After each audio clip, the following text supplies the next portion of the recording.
Hey, man, can you hear me? Hey, yeah. Awesome. Thank you for your patience. I gotta trying to squeeze a bunch of stuff in together at the last minute before I have to leave town again tomorrow. It's constant touring Mhm. nightmare. Yeah, no problem. How are you doing? Good, man. How are you doing? Good. Thanks for willing to do this. Yeah, yeah. So I can just jump around, then it won't be only focused on Hanako. Groovy. So I could just start from the beginning. And I know that you started acting in high school, but didn't you get kicked out of a production of the Crucible? I did, yeah. I got arrested on LSD with my girlfriend who was playing Abigail, and they kicked me out of the school play. Yeah, that's some deep knowledge there. I don't think I tell that story too often. Hmm. And what was the like live action? You did a live action movie called Inventors and Vendors pretty early too. Oh yeah, man. That was I think I was out of college at that point. I was probably around 22 or 23. And it was on Amazon Prime for a long time. I don't know if they've gotten rid of it since then, but whew, yeah, that was rough. I mean, it was a great production. The director is really cool. And it was his first big film project, and he put a lot of great time and energy into it. I was just like very new to acting on camera, and still it's not like something I spend a lot of time doing, so it's not like my biggest skill set. But man, it was some rough acting. It was fine. I mean, it was a comedy. It was this kind of absurd mad world style, which is a movie from the late 70s, early 80s, maybe. That's like one of those, the plot's driven by multiple characters trying to accomplish the same goal, and their storylines weave in and out of each other, and somebody wins in the end. That type of thing, Mhm. almost Snatch or Lock, Stock, and Two Smoking Barrels. Same director. Um, Okay. Very similar storytelling technique. Hang on, I'm taking out my Invisalign so I can drink some protein. Was there any initial aspiration for you to move to LA? Yeah, and it's still something I think about. There's definitely more opportunities, and I would love to have more chances to audition for on-camera stuff that isn't just commercial. You don't get a lot of opportunities in Texas. Sometimes you'll get like a small character in Better Call Saul or something like that might have a couple episodes. But you're definitely not auditioning for any main characters or anything like that. And there's just less things to attempt to get on. But Dallas is a great city. It's treated me well, and it's much more affordable. And I'm lucky enough that I've managed to kind of keep a somewhat steady stream of work, Mhm. just in the anime universe. But all my eggs are in that basket, really. I'll land a commercial gig like every once in a while, but it's very rare. And I know in terms of anime that it started with Terrorist number two in Black Butler. Yeah, yeah, totally. My friend Ian Sinclair had been directing there and acting there for a while before I kind of managed to get an audition. And he directed me in that first kind of solo session. That was like, I think it was one session and we got the character done. And he gave me a great little bits of advice here and there. And then after that, I started working with Tyler Walker, and he started giving me some meatier roles, and then gave me a leading role. And then yeah, just spiraled out of control from there. Hmm. And I know with your first lead role being Ayamu, do you know what your first character that you got to do like more darker, emotionally involved stuff with was? Uh, Aimu had some serious moments, but he was, for the most part, there it was still kind of a harem show. There was, oh man, there was a show that I wasn't a lead in, but I was kind of like the male uh, B plot protagonist. What was it called though? It was a little bit more serious, but it wasn't a very large role. And you know, like I think it's pretty common for VOs in the Funimation universe to kind of like you end up spending a good amount of time doing really serious things for one-off characters that have one scene and die pretty quickly. So you get used to doing some of that stuff before you even get a character that has more responsibility for exposition. The first one that comes to mind that was really serious that I had to like kind of be the lead in and was very like the first kind of like really, you know, teenage boy becomes a hero type of show was Guilty Crown with Shu. I had to like kind of learn what the power up yell was. And I remember losing my voice during one session where Colleen Klinkenbeard was directing me. It was the first time I've ever been sent home early, but it wasn't the last. They always stick with you though. Mm-hmm. Well, I know relatively early on, there was some pretty twisted stuff that you got to do with Lewis and freezing. Oh yeah. Yeah, I forget about when exactly that took place along the timeline of the Guilty Crown and everything else. Because pretty soon after that, there were like definitely tiny one-offs here and there that started getting a little more twisted. And once they know you can do that, like the chances of you getting another character, especially like the one-off characters, and especially these days with streaming and simuldub, you know, they're kind of constantly having to solve problems. So if you got some character that suddenly shows up out of nowhere and is really creepy and is here for like 2 episodes, you're gonna have a greater likelihood of casting someone who you know has already done that creepy stuff. But yeah, Louis L. Bridget was a twisted little character. I've used him on demos before, but I don't think I've done too many things as creepy as that. Maybe things that were more pervy, but not as creepy. Mm-hmm. That could be wrong though. Well, what do you think? If there is something besides that, what do you think the darkest headspace you've had to go for a character is? I mean, Kaneki in Tokyo Ghoul is very dark, and I think one of the things that makes it so dark is just how long I spent doing it and like how many episodes he is in various versions of anguish towards the end of season 1 and through a lot of the early season 2 when he's taking like the centipede form. Just a lot of like guttural screaming or weeping or like cursing the gods. It's arguable that there's some characters I've done that were psychologically more dark, but sometimes, especially with those really creepy, sinister villains, you don't have to do very much. Mm-hmm. Like Tsukasa from Hanako, he's, you know, he doesn't have to. I don't have to physically go to a very intense place in order to get that intention accomplished. A lot of that is done through the storytelling, and the simpler he can be, the more creepy it ends up becoming. Mm-hmm. Was your approach to Tsukasa any different, considering he's obviously voiced by a woman in Japanese? Yeah. I mean, I wasn't as influenced by the fact that a woman voiced the Japanese role as much as I was influenced by the fact that Justin Briner voices the actual lead. And this is supposed to be a sibling that's somewhat of a twin. And you know, she wasn't looking for an exact voice match because we wanted some distinction between the two of them. But I still, when I go listen back to it, I still think I could have done a few more things to hone in closer to kind of matching his quality a little more. But what are you gonna do? Is that like more lilting, higher tone? Is that easy for you to slip into? Yeah, most of the time.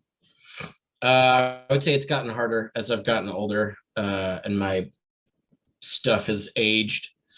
But it's certainly easier to get to that place than it is to get to a very, very low place. But screaming at a high pitch can be very tricky depending on the vowel sounds that you're using, because you're cutting off your pitch range in some place to try to get that higher tonal quality. You're stretching your vocal cords, making them more stressed out.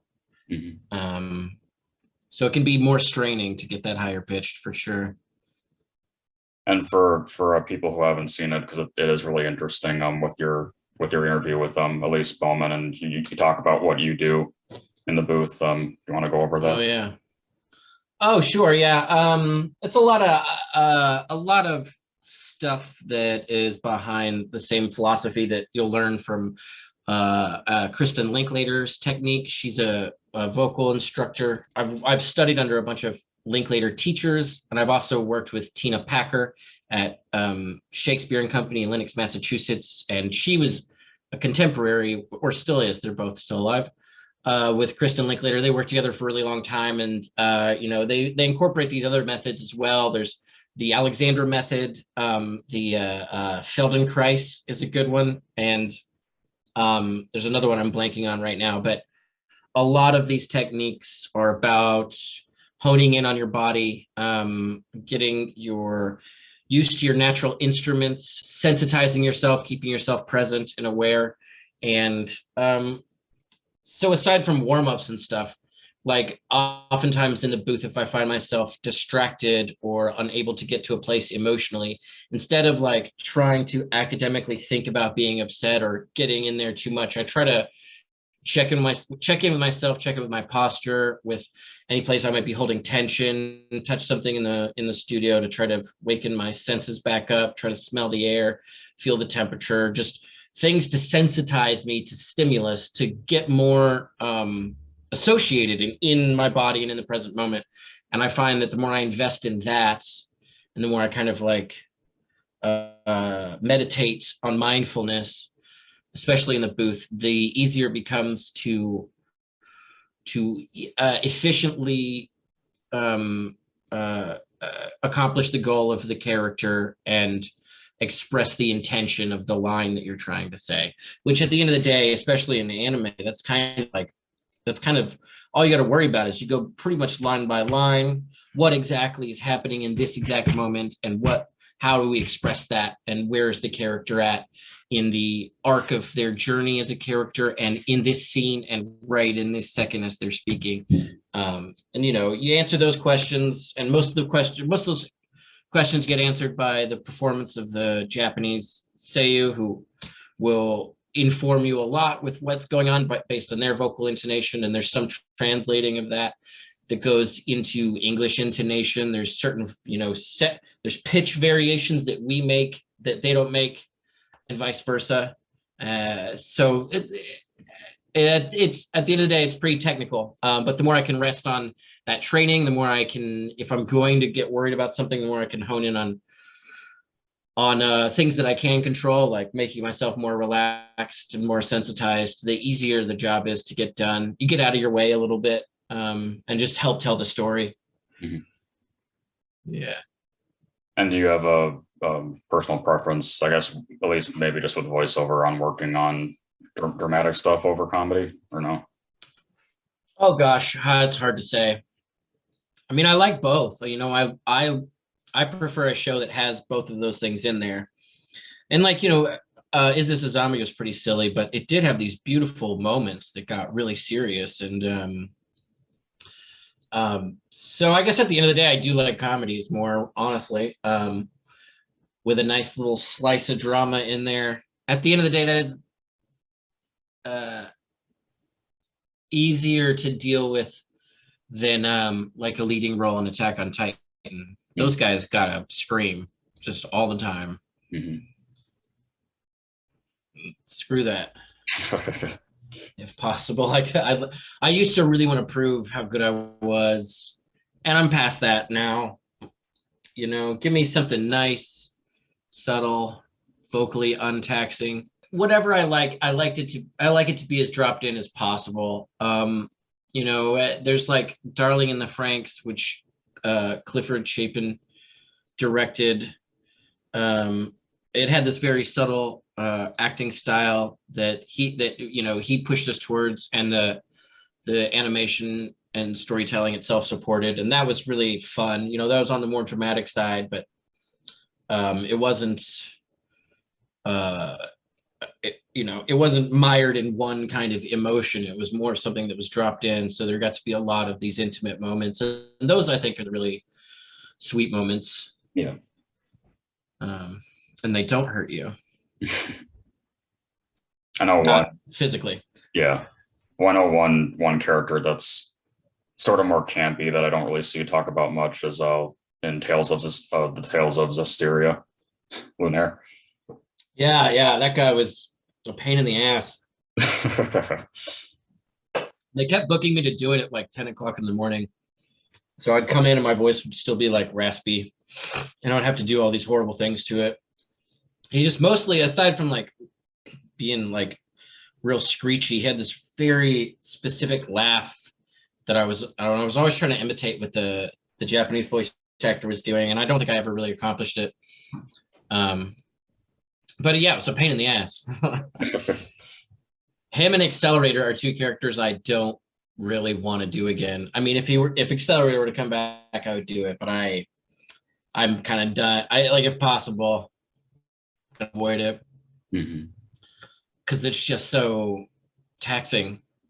Accelerator really screwed my stuff up for a long time. There's a character I did in a show called Eld Live. His name's Isaac, and he's this big purple mustachioed alien. And he had a very characterized voice. Look, he would talk like this the whole time. It's like that type of deal, which I've very rarely asked to do. And he was actually someone that like came back throughout the season, as opposed to just like a wall a bit. Because there's like also like there's a ton of characters in One Piece and all sorts of places.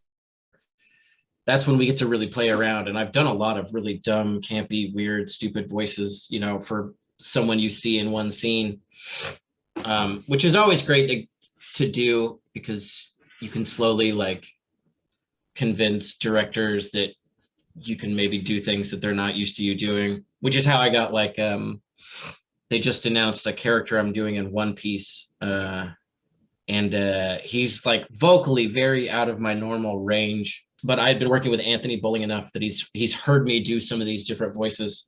So he kind of like trusted I would be able to do it. You get older, it gets easier to have a deeper voice for the most part. Not a lot of people get higher pitched as they get older. Richard Harris, maybe. Who do you think that you personally relate the most to then? Man, I mean, probably a slice of life character from one of those shows. Subaru from My Roommate is a Cat is someone who I like. They've got a lot of similar personality traits there. The guy is like just has social anxiety and stays at home trying to take care of a cat. And that's kind of the whole arc of the show. Which I get. There's an episode where he's got to like pump himself up to just go to the grocery store to get some cat food, and I can sympathize with that. So he's probably the first one that comes to mind. Was there anything that you could relate to Tsukasa with? Oh man, I don't know. A little ghost demon kaiju child sibling love. And and the joy of a good prank. That's he and I could probably agree on that. Do you watch much of the series that you're in, or? I try to when I can. For the most part, there's not a lot of time, and I find it doesn't help, especially if I'm in the middle of recording the show. Like if I'm on episode 4 and I go back and listen to episode 1, it can maybe like throw off the rhythm of what the director is looking for and where we might have gone with the character. So I find that if I judge myself too much, if I pay too much attention to what I'm doing, and it kind of gets me out of that zone that I've talked about before of trying to avoid criticizing yourself or trying to get into a more Zen-like mindful state. It's easier to stay in that zone when I'm not like going back and criticizing what I've done. It's that's the director's job. And if I come back with like a completely different idea of how things should be, I end up doing less of what my job is, which is just to give them what they're looking for, really. But you know, when I can, I'll check some stuff out. If it's on TV, I might check it out. Shenmue is streaming on Cartoon Network every weekend right now, and I keep meaning to like live tweet it or whatever, but I just don't. Especially by the time it's midnight on Saturday, I'm done. Mm-hmm. I'm out. What about with 91 Days? That's a great series. Oh, nice. Good pull. I love that show. I have gone back and watched all of that, and I recommend it to people because, well, especially like to certain relatives, because so many of my family don't even know what anime is. Mm-hmm. So like, there's a few titles I'll give them where it's like 91 Days. You know, there's no weird fan service that happens. You're not suddenly like looking through someone's legs through a panty shot for no reason. There's no sudden weird anime tropes. It's much more of like a you know, much more like something that people are used to normal dramas being able to watch. Even Tokyo Ghoul has moments of like over sexualizing and weird anime references that my family just doesn't get. Mm-hmm. So I'll throw 91 Days out there. You gotta love a good, you know, Chicago Italian mafia story. I had just been watching Empire Boulevard too, so I spent a lot of time studying up on that. What is kind of a fictionalized accent that you see in a lot of these shows, because it's like fake Italian. I mean, not fake Italian, but it's, you know, it's a guy living in Chicago who's in a subculture of people from an Italian descent. So there's all these nuances to the accent you end up hearing in all these portrayals of kind of Chicago Prohibition era. Mm-hmm. Yeah. There's a lot of beautiful stuff that you did in Magus Bride as well. Oh yeah, thank you. Those are one of those, and again, that's a character I really love because there's drama to that performance. There's weight to it. There's really beautiful, intimate moments, and it's not like constantly, I'm dying or my friends are dying. There's more nuance to it, so I love that character. He was a real joy to play. I hope I get more of these sage-like, you know, companion characters. Give me some more Obi-Wan Kenobi style characters. Not that Ruth is an Obi-Wan Kenobi, but soft-spoken, wise companion. Do you still have much affinity with Trickster too? Oh man, it's been so long since I've seen anyone talk about Trickster. I love characters like that. Morally gray, mysterious background. You don't know what their motivations really are or what they're going to do, or you know that he's got that perfect Holden Caulfield like childhood angst mixed with overwhelming powers. Absolutely fun to, and then because with those characters inevitably you get their moment of change where there's a moment of development, and they, you know, they were the rogue who was doing their own thing, and then now they've sacrificed for the team, and that's led them to have a greater humanity and a greater sense of self-worth and a greater desire to want to live. And that's a character trope we see all the time, and I always love playing that type of character. And that's like if I'm going to get into D&D, not that I play rogues too often, but I always want to have that kind of you know, that neutral, chaotic neutral kind of character. I would guess maybe that the most fun you've had with anime is Prison School. Yeah, I remember after we recorded that on the way home from my first session, I was driving home and I got a text message from the office manager that was asking me how I wanted to be, like how I wanted my name to be titled in the credits, which they never normally ask you that question. And it took me a minute to realize what she was saying. It's like, hey, do you want to use your real name, or would you like to use a fake name for this disgusting show that we just put you in? And I don't think I auditioned for it. I had been working with Sonny Strait, so he already decided he wanted to work with me. And they just called me one day, as they often do, and say, hey, come in, you're going to do this thing for an hour. I think like within the first session, there's like a scene where somebody pees on somebody else. Mm-hmm. And I was like, oh, okay, that's what we're doing here. I'd say there's been a few shows that were maybe as bad, if not mildly worse than Prison School. There's a show called Domestic Girlfriend that comes to mind. That show, when they went to DVD, they came back to me and they were like, oh, we got some extra scenes for the DVD. And what was like an implied thing was now a fully animated, like, suppository scene between teenagers. And that's like, it's moments like that where I do start to question what I'm doing with my life. Those are weird scenes to voice. Mm-hmm. I know it doesn't get anywhere close to that, but there's a lot of fun stuff in Shitarajime, My Hero. Oh yeah, that show, and that's another show this is a good example of a show that's pretty dramatic and down to earth, honestly. So some of that acting ends up being very enjoyable, and there was like humor to that show, but for the most part, it was like a old fashioned rom-com almost. And there were so many dramatic scenes, and that vocal range is easier and kind of less strenuous too.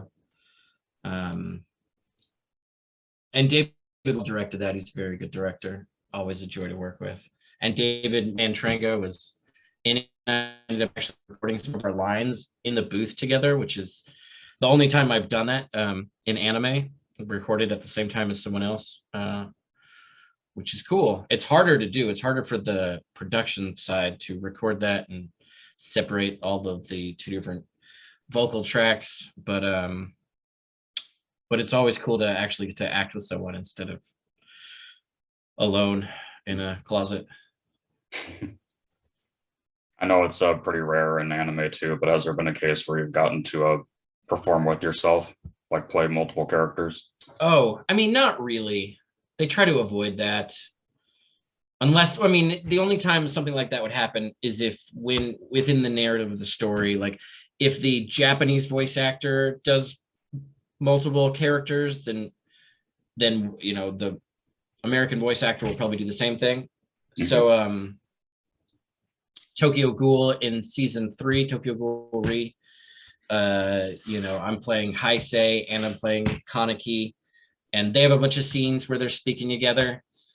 And there was really subtle things that we did to try to differentiate the two voices, aside from their just vocal intention. And then there's like in season 2 of Is This a Zombie? There's a scene where he plays like 7 different characters.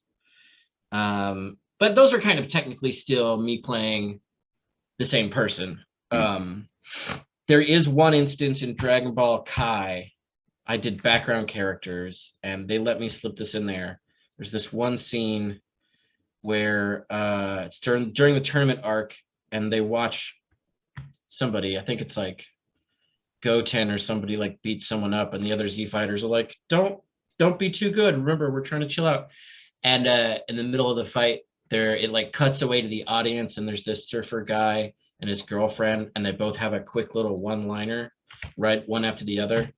And I convinced them to let me try to voice both of those, and nobody noticed. So it made it to print. I think it's still there to this day. I should probably stop telling that story because they might go back and just replace it.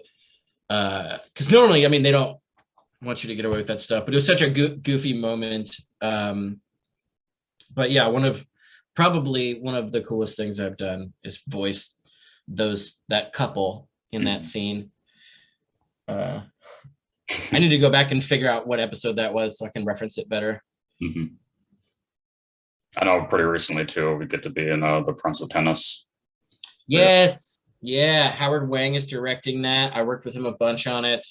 It's so cool to see it coming out now. And he was like really dedicated to making the show good. He was actually like a big tennis athlete growing up, and he was in love. He watched this show all the time. He was very familiar with it. So huge passion project. And the character I get to play is like very goofy and has these wonderful moments. So it was a total joy to work on that. It was really fun too. And it's interesting working with Howard because he knows because he's done the tennis thing for so long that he like really knows what those things sound like. And so just the like nonverbal cues, like like very, very specific on how those would sound, and like an overhand as opposed to an underhand or whatever. Very specific. Mm-hmm. I know another more unique sports anime you did that people don't really talk about either as Gymnastic Samurai. I think I was one of the smaller characters that was like part of the main group but didn't talk that much. Yeah. I barely remember that show. It gets tricky after so many years, Mm-hmm. Especially because most of the shows there's only 12 episodes, and if you're a minor character in an ensemble cast, maybe you've got 4 or 5 lines an episode, so your entire understanding of this character is like 60 cues that you had, and after 3 years, like those start to all kind of fade away a little bit. Mm-hmm. Well, it is interesting that you had it's a smaller character, but you got to come back in a Noragami. Yeah, I think they ended up naming him too. Like I think at first he was like Man 1A, and then his name came out. Like by the later episode when he comes back, if I remember correctly. Mm-hmm. Just in the credits, which happens a lot with simuldubs, because we're getting these episodes, and people at Crunchyroll or Funimation are translating the scripts as they're coming in. So sometimes we'll be working on episode 4 and we won't have seen what's going on in episode 5 or 6. And you just kind of have to guess if some people are going to come back, if they're going to be important. You cast someone and hope they stick around if they're a really good actor. Hope you didn't like use your best actor on a character that ends up dying. Mm-hmm. I worked with one director, and I remember he put together his main cast based on the first episode of this one anime. I forget what it's called. But they basically trick you in the show, because the beginning of the second episode, all of those people die and they're replaced with a different like leading cast. So he just burned through all the actors that he wanted to work with like immediately and had to cast a new set of them. Such is the danger of simuldubs. Mm-hmm. Do you want to start directing more too?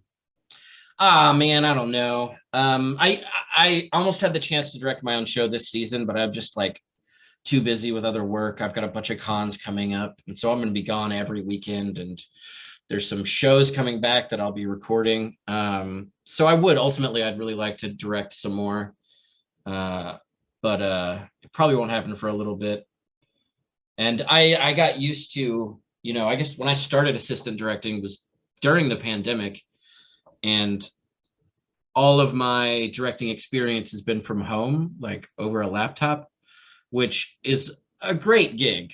Mm-hmm. If you're at home, you can just sit at home and watch anime and like talk to people over your headset, tell them to do it again. But they're moving everybody back into the studio. It's like a 45-minute commute.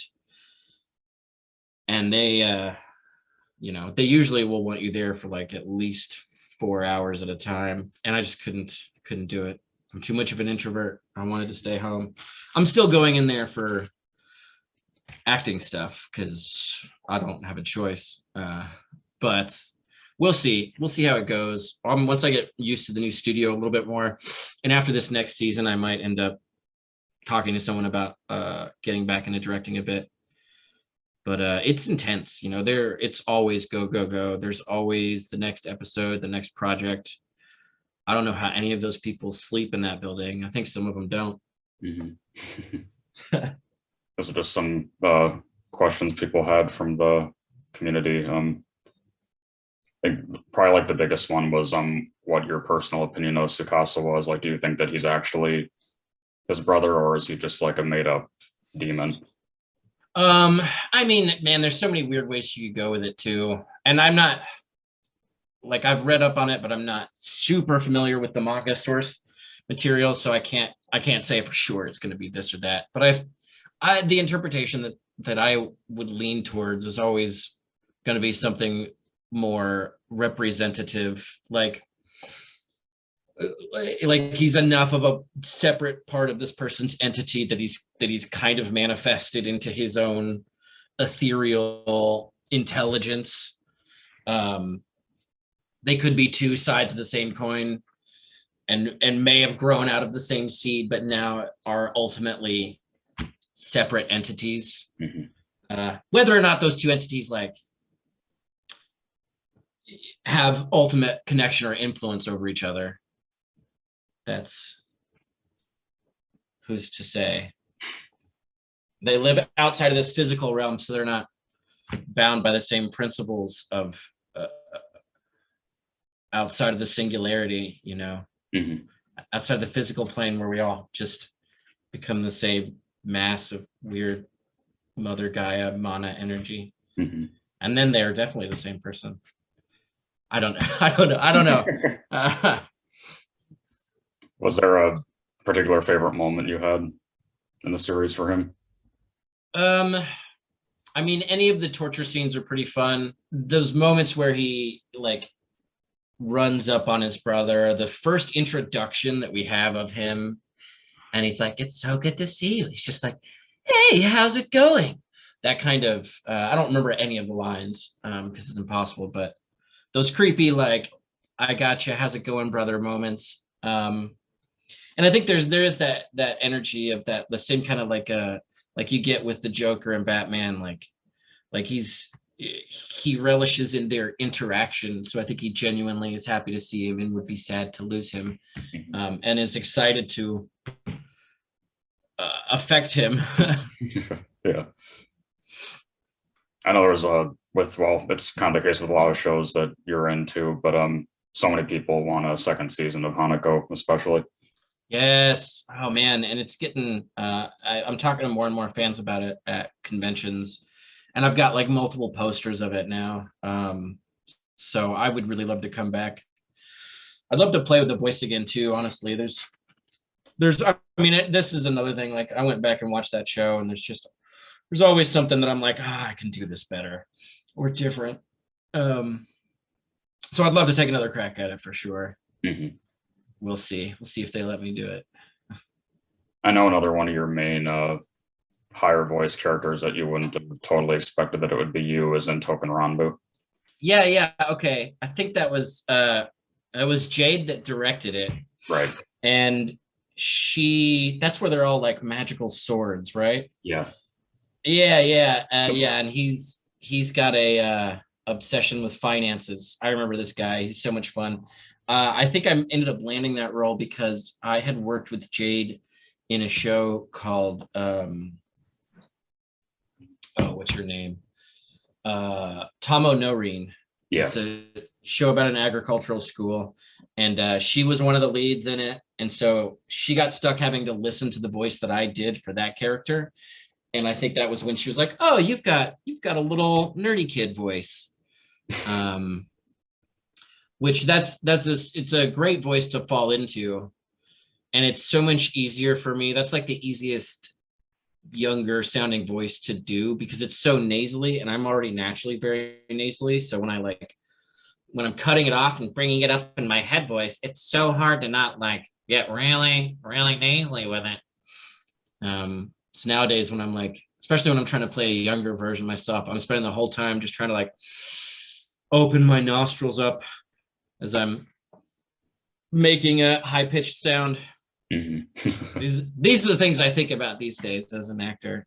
Yeah. Is how do I get more room in my sinus cavities? Is there any other upcoming projects that you're part of that you can safely talk about, or? Oh man, I don't know. Yeah, there's a couple that I was about to say. There's some shows that I believe are coming back, getting new seasons, and I play characters in those shows, and so you'll see those characters again. But I don't think I don't know that they've announced the shows yet, so we'll have to wait and see on that. But One Piece is out. I don't know what episode we're on right now, but I believe they're finally getting the new arc with Jerma 66, all of Sanji's siblings, psychopathic siblings, and I play Niji, and he's an awesome sadistic little large bastard. So I'm excited for some of that to come out and hear the feedback. Hopefully I'll do this guy justice. Mhm. But we're still working on that. It's I don't know how long their arc is going to be, but him and the siblings are going to be in there for a few episodes. Mhm. Well, my final question then is always asking, what do you want your legacy to be? Oh man. Woo. I mean, hopefully it's something that hasn't happened yet, but I would say that I have a huge passion for acting, and in the next decade of my life, I'm definitely going to be spending more time trying to reinvest in being on stage and on camera. I want to be, I want to be an actor. I want to be a character actor that just helps every story better. I used to really want to be like the protagonist, and now these days, I think that's the most boring character to play most of the time. It's just your job to like help the exposition go along. But I want to be the Mercutio. There you go. There's my legacy. I want to be the. Yeah, we'll stick with that. Well, thanks. I'm glad that we got to do this. Hey, yeah, my pleasure, man.